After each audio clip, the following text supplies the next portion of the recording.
किसी ने बड़े कमाल की बात कही है कि खुश रहने का ये मतलब नहीं कि सब कुछ ठीक है, उसका ये मतलब है कि आपने दुखों से ऊपर उठकर जीना सीख लिया है। नमस्ते दोस्तों, मैं हूं आरजे कार्तिक। एक बड़ी छोटी सी कहानी है। एक बुजुर्ग महिला की मृत्यु हो गई। यमराज उनकी आत्मा को लेने के लिए आए तो बुजुर्ग महिला ने उनसे पूछा कि यमराज, मुझे ये तो बताइए कि आप कहां लेकर के जा रहे हैं, स्वर्ग में ले जा रहे हैं या नरक में ले जा रहे हैं। यमराज मुस्कुराए और कहने लगे कि आपने पूरे जीवन प्रभु की भक्ति की है, प्रभु बड़े प्रसन्न हुए हैं और प्रसन्नता के कारण आपको प्रभु के धाम बुलाया गया है, तो हम आपको ना स्वर्ग ले जाएंगे ना नरक ले जाएंगे, आपको सीधे प्रभु के धाम ले जाएंगे। तो बुजुर्ग महिला बड़ी प्रसन्न हुई, कहने लगी कि प्रभु ने कृपा बरसा दी, लेकिन मेरे मन में एक प्रश्न था, एक जिज्ञासा थी, बड़ी इच्छा थी कि मैं देख पाती कि स्वर्ग कैसा होता है, नरक कैसा होता है, क्योंकि यहां पर सुना था कि जब भी किसी की जान जाती है, मृत्यु होती है, तो स्वर्ग जाता है, नरक जाता है। यमराज ने कहा, क्योंकि आपने इतनी भक्ति की है तो आपकी इच्छा पूरी की जाएगी। हम प्रभु के धाम चलेंगे, लेकिन इस रास्ते से चलेंगे। पहले नरक आपको दिखाएंगे, फिर आपको स्वर्ग दिखाएंगे और फिर जो है प्रभु के धाम में चलेंगे। माता जी बड़ी प्रसन्न हुई कि ठीक है। सबसे पहले नरक आया।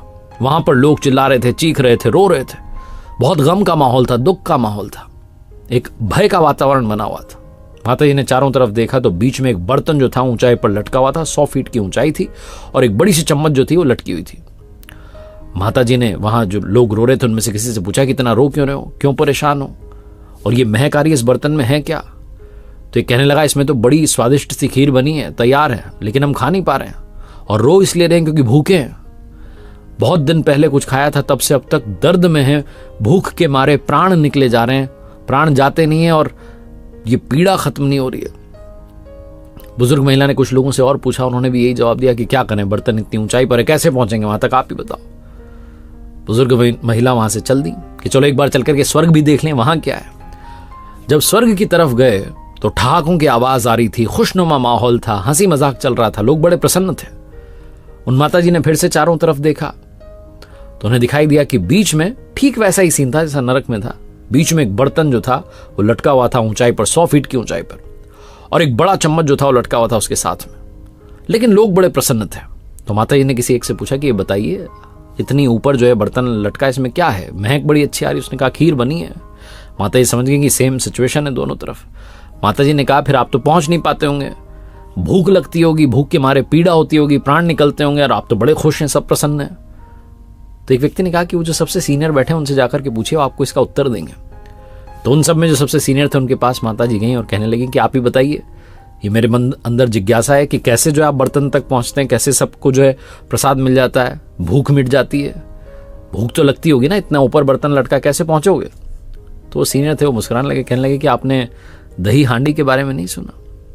वो जन्माष्टमी पर जब हांडी उत्सव होता है तो जो लोग होते हैं के ऊपर एक चढ़ करके पहुंच जाते हैं हांडी तक।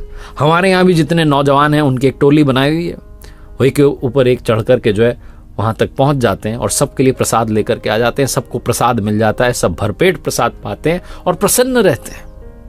हम एक दूसरे की मदद करते हैं, मेहनत करते हैं, अच्छा सोचते हैं, तभी ये विचार आया कि वहां तक जाया जा सकता है, और बस खुश होकर के जीते हैं। माता जी को समझ में आ गया कि प्रभु ने दोनों के लिए परिस्थितियां एक जैसी रखी, लेकिन अपने ही कर्मों से कोई स्वर्ग का सुख भोग रहा था और कोई नरक में रो रहा था। माता जी खुशी खुशी प्रभु के धाम चली गई।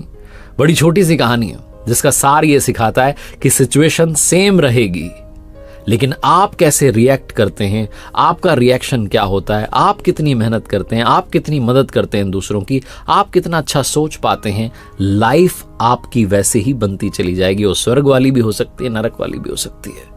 और प्रभु के लिए हम सब बच्चे एक समान हैं। उन्होंने सबको एक जैसी सिचुएशन दी है। किसी की परिस्थितियां जो है उसको देख करके कोई रोने लगता है और कोई उसी में से अवसर निकाल लेता है, अपने जीवन को बदल देता है। तो जब भी आपके हालात विपरीत हों तो उनको कोसना बंद कीजिए, हालातों को बदलना शुरू कीजिए, अपनी मेहनत के दम पर, अपने विचारों के दम पर, अपनों के साथ के दम पर। इसीलिए आपसे कहता हूं, ऊपर वाले के आशीर्वाद के साथ, अपनी मेहनत के साथ, अपनों के प्यार के साथ कर दिखाओ कुछ ऐसा कि दुनिया करना चाहे आपके जैसा।